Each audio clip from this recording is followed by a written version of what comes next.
नमस्कार दोस्तों, आप सभी का हमारे YouTube चैनल रोजगार एंटरटेनमेंट में स्वागत है। दोस्तों, आज हम पढ़ने वाले हैं अव्यय, और अव्यय का ये हमारा पहला पार्ट है। इसके पहले हम पढ़ चुके हैं क्रिया, और क्रिया के सभी पार्ट को हम देख चुके हैं। तो अव्यय आज हम पढ़ने वाले हैं, ठीक है। अव्यय क्या होता है? जिसमें लिंग वचन कारक से कोई विकार ना उत्पन्न हो, उसे अव्यय कहते हैं, ठीक है, यानी बदलाव ना हो। तो सबसे पहले सभी लोग हेडिंग डालिए अव्यय, हेडिंग डालिए सभी लोग अव्यय। अव्यय अव्यय किसे कहते हैं? जो व्यय ना हो, जो व्यय ना हो, यानी जो खर्च ना हो, उसे क्या कहते हैं? अव्यय कहते हैं। जो व्यय ना हो उसे अव्यय कहते हैं, जो खर्च ना हो, ठीक है, वो हो गया आपका अव्यय। तो इसका परिभाषा लिखिए, परिभाषा लिखिए। जिन शब्दों में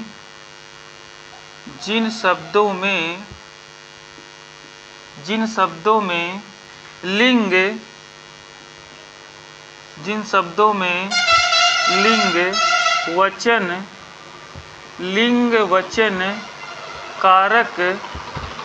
वचन कारक पुरुष, लिंग वचन कारक पुरुष, लिंग वचन कारक पुरुष और काल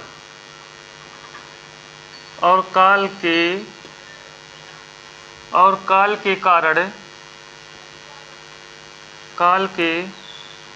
कारण किसी भी प्रकार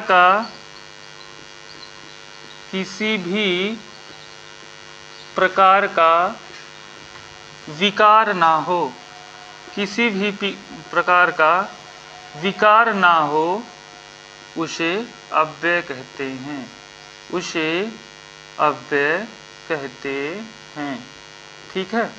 अव्यय क्या है? जो व्यय ना हो, यानी जो खर्च ना हो। जिन शब्दों में लिंग वचन कारक पुरुष काल के कारण किसी भी प्रकार का विकार ना हो, उसे अव्यय कहते हैं, ठीक है।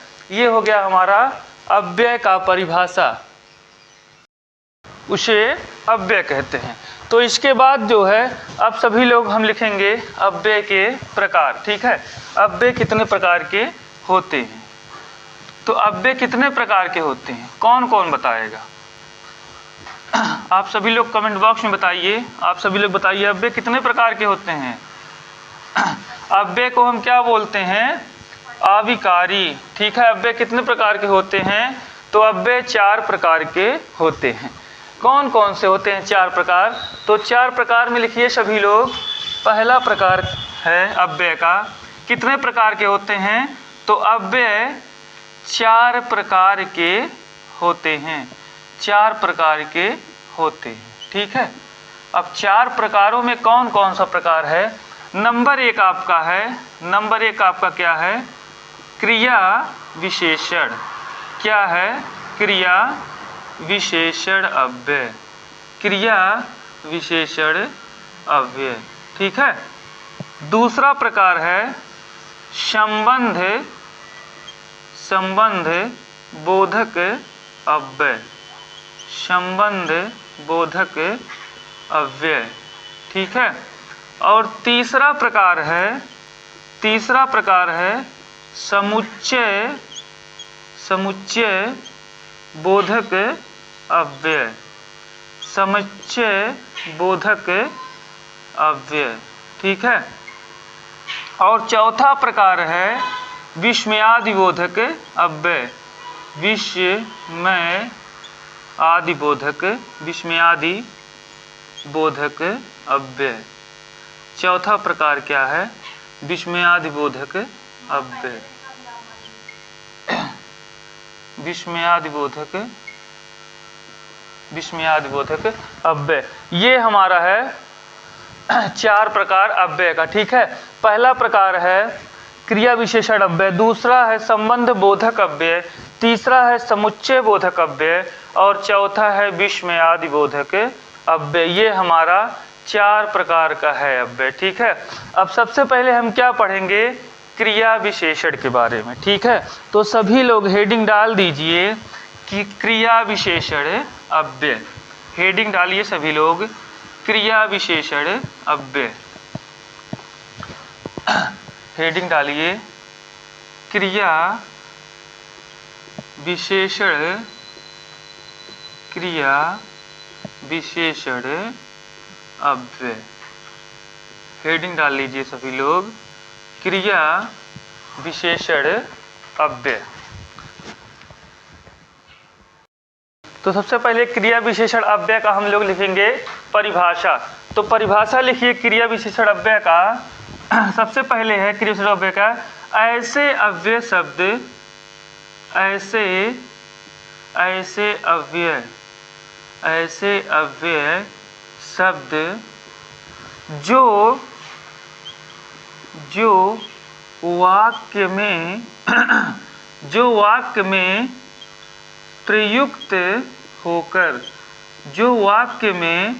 प्रयुक्त होकर, ठीक है, क्रिया की विशेषता बताएं, क्रिया की विशेषता बताएं, क्रिया की विशेषता बताएं, वे क्रिया विशेषण अव्यय कहलाते हैं। वे क्रिया विशेषण अव्यय कहलाते हैं। क्रिया विशेषण अव्यय कहलाते हैं।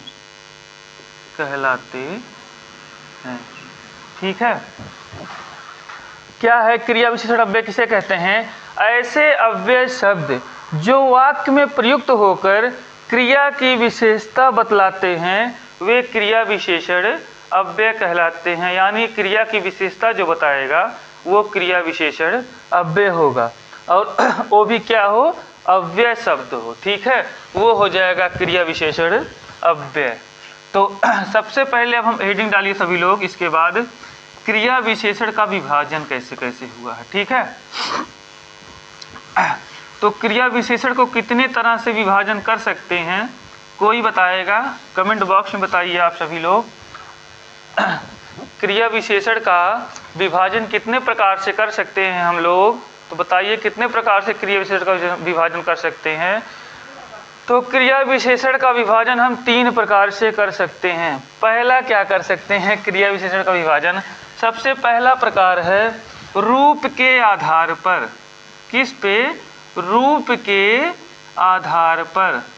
रूप के आधार पर अव्यय का विभाजन, क्रिया विशेषण का विभाजन। हेडिंग डालिए सभी लोग, रूप के आधार पर क्रिया विशेषण का विभाजन। क्रिया विशेषण का विभाजन। क्रिया विशेषण का विभाजन, ठीक है। रूप के आधार पर क्रिया विशेषण का विभाजन। तो रूप के आधार पर क्रिया विशेषण कितने प्रकार के होते हैं?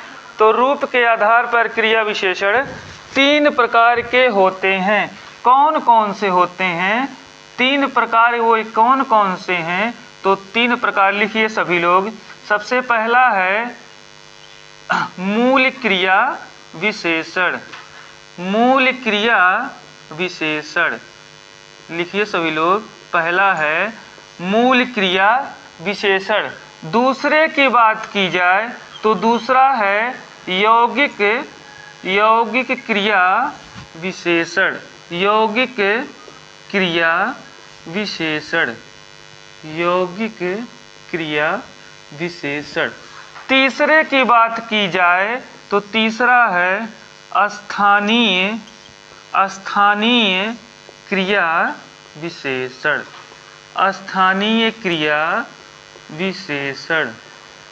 स्थानीय क्रिया विशेषण, ठीक है। क्रिया विशेषण का विभाजन किया जाए तो रूप के आधार पर क्रिया विशेषण का विभाजन अगर किया जाए तो 3 प्रकार से कर सकते हैं। कौन कौन सा वह 3 प्रकार है? मूल क्रिया विशेषण है, दूसरा है यौगिक क्रिया विशेषण है, और तीसरा है स्थानीय क्रिया विशेषण। तीसरा है स्थानीय क्रिया विशेषण। ये हमारा था 3 प्रकार क्रिया विशेषण का विभाजन करने का रूप के आधार पर। ठीक है, अब अगली हेडिंग डालिए सभी लोग, अगली हेडिंग डालिए, क्रिया विशेषण का दूसरा विभाजन किस प्रकार से हम लोग कर सकते हैं। तो हेडिंग डालिए,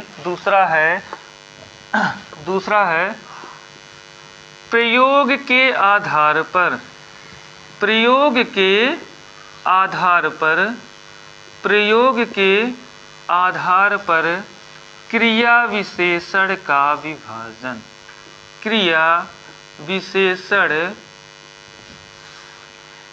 विशेषण का विभाजन क्या है? प्रयोग के आधार पर क्रिया विशेषण का विभाजन। तो प्रयोग के आधार पर क्रिया विशेषण का विभाजन कितने प्रकार से कर सकते हैं? तो ये भी हम कर सकते हैं 3 प्रकार से कर सकते हैं। कितने प्रकार से कर सकते हैं? तो 3 प्रकार से कर सकते हैं। कितने प्रकार से कर सकते हैं? तो 3 प्रकार से कर सकते हैं। कितने प्रकार से कर सकते हैं? 3 प्रकार से। अब वो 3 प्रकार कौन कौन सा है? तो सबसे पहला है, देखिए लिखिए सभी लोग, सबसे पहला लिखिए साधारण क्रिया विशेषण, साधारण क्रिया विशेषण, साधारण क्रिया विशेषण। ठीक है, साधारण क्रिया विशेषण। दूसरा है अनुबंध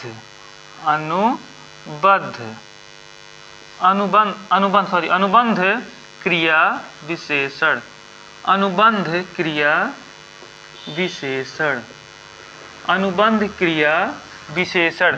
बात की जाए तीसरे की, तो तीसरा हम किस प्रकार से कर सकते हैं?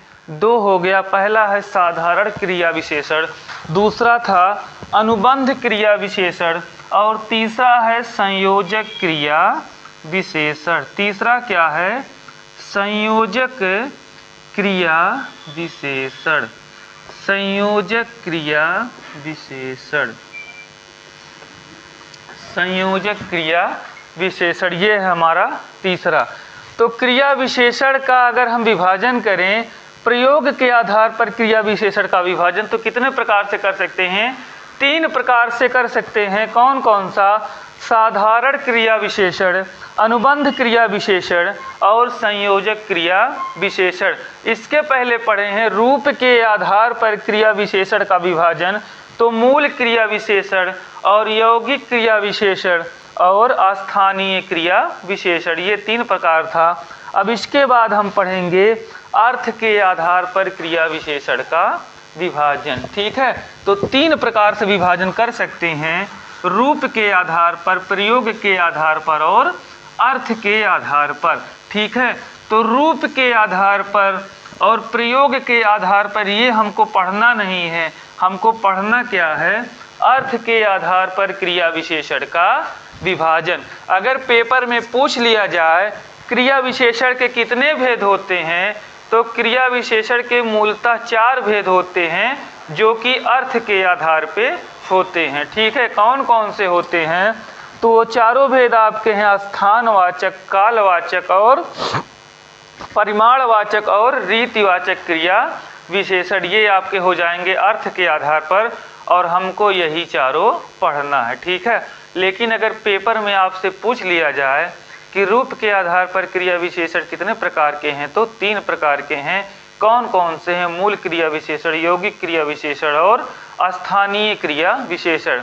और यदि आपसे पूछ लिया जाए प्रयोग के आधार पर क्रिया विशेषण कितने प्रकार के हैं, तो 3 प्रकार के हैं। कौन कौन से हैं प्रयोग के आधार पे? तो आपका साधारण क्रिया विशेषण है, अनुबंध क्रिया विशेषण और संयोजक क्रिया विशेषण। अब इसके बाद है अर्थ के आधार पर क्रिया विशेषण का विभाजन। तो लिखिए सभी लोग, अर्थ के आधार पर, अर्थ के आधार पर क्रिया विशेषण का विभाजन, अर्थ के आधार पर क्रिया विशेषण का विभाजन, अर्थ के आधार पर क्रिया विशेषण का विभाजन। तो अर्थ के आधार पर इसका विभाजन करेंगे तो कितने प्रकार से हो सकता है? तो 4 प्रकार से हो सकता है। कितने प्रकार से हो सकता है? 4 प्रकार से हो सकता है। तो चारों प्रकार कौन कौन से हैं? लिखिए। सबसे पहला प्रकार है रीतिवाचक क्रिया विशेषण। रीतिवाचक क्रिया विशेषण, और हमको यही पढ़ना है चारों, ठीक है। आगे वाला हम नहीं पढ़ेंगे, वो हमारे एग्जाम में नहीं आता। बहुत करेगा तो वो भेद पूछ लेगा, उससे ज़्यादा कुछ नहीं पूछेगा, ठीक है। तो पहला हो जाएगा रीतिवाचक। दूसरा है स्थानवाचक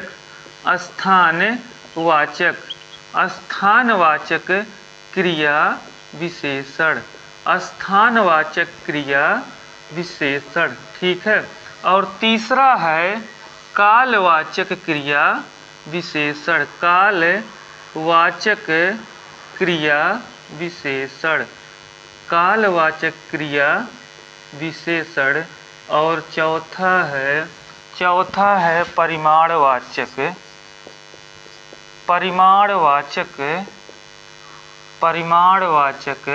क्रिया विशेषण। परिमाणवाचक क्रिया विशेषण, ठीक है। तो अर्थ के आधार पर क्रिया विशेषण का विभाजन 4 प्रकार से किया जा सकता है। रीतिवाचक क्रिया विशेषण, स्थानवाचक क्रिया विशेषण, कालवाचक क्रिया विशेषण और परिमाणवाचक क्रिया विशेषण। तो सबसे पहले हम पढ़ेंगे रीतिवाचक क्रिया विशेषण। रीतिवाचक क्रिया विशेषण क्या होता है? तो सबसे पहले हम क्या पढ़ेंगे? रीतिवाचक क्रिया विशेषण। तो आज हम क्या क्या पढ़ें? सबसे पहले अव्यय पढ़ें। अव्यय शब्द क्या होता है? अव्यय वह शब्द होता है जिसमें लिंग, वचन, कारक आदि के आधार पर विकार ना हो, उसे अव्यय कहते हैं। अव्यय कितने प्रकार के होते हैं? तो अव्यय 4 प्रकार के होते हैं। कौन कौन से 4 प्रकार आपके हैं? क्रिया विशेषण, संबंध बोधक, समुच्चय बोधक और विस्मयादि बोधक। तो ये 4 प्रकार हो गए अव्यय के। उसके बाद हम पढ़े हैं क्रिया विशेषण। तो क्रिया विशेषण का विभाजन कितने प्रकार से किया जा सकता है? तो क्रिया विशेषण का विभाजन 3 प्रकार से किया जा सकता है। कौन कौन तीनों प्रकार हैं? रूप के आधार पर, प्रयोग के आधार पर और अर्थ के आधार पर 3 प्रकार से विभाजन कर सकते हैं, ठीक है। तो रूप के आधार पर क्रिया विशेषण का विभाजन कितने प्रकार से है? तो रूप के आधार पर 3 प्रकार के हैं क्रिया विशेषण। कौन कौन से 3 प्रकार हैं? तो मूल क्रिया विशेषण, और उसके बाद आपका है यौगिक क्रिया विशेषण, और उसके बाद आपका क्या है? यौगिक क्रिया विशेषण के बाद है स्थानीय क्रिया विशेषण। बात की जाए प्रयोग के आधार पर क्रिया विशेषण कितने प्रकार के हैं? तो 3 प्रकार के हैं। कौन कौन से हैं? तो प्रयोग के आधार पे आपका साधारण क्रिया विशेषण है, अनुबंध क्रिया विशेषण है, और तीसरा क्या है? तीसरा संयोजक क्रिया विशेषण है। उसके बाद बात की जाए प्रयोग अर्थ के आधार पर क्रिया विशेषण का विभाजन, तो 4 प्रकार से है। रीतिवाचक क्रिया विशेषण, स्थानवाचक क्रिया विशेषण, कालवाचक क्रिया विशेषण और परिमाणवाचक क्रिया विशेषण। तो कल हम पढ़ेंगे सबसे पहले रीतिवाचक क्रिया विशेषण, ठीक है। आज के लिए इतना ही दोस्तों। सभी लोग सेशन को लाइक एवं शेयर कर दीजिए दोस्तों, और चैनल को सब्सक्राइब करना ना भूलें और बेल आइकन दबाना ना भूलें, जिससे समय समय पर हमारी वीडियो आप तक पहुंचती रहे दोस्तों, ठीक है। धन्यवाद दोस्तों। जय हिंद, जय भारत।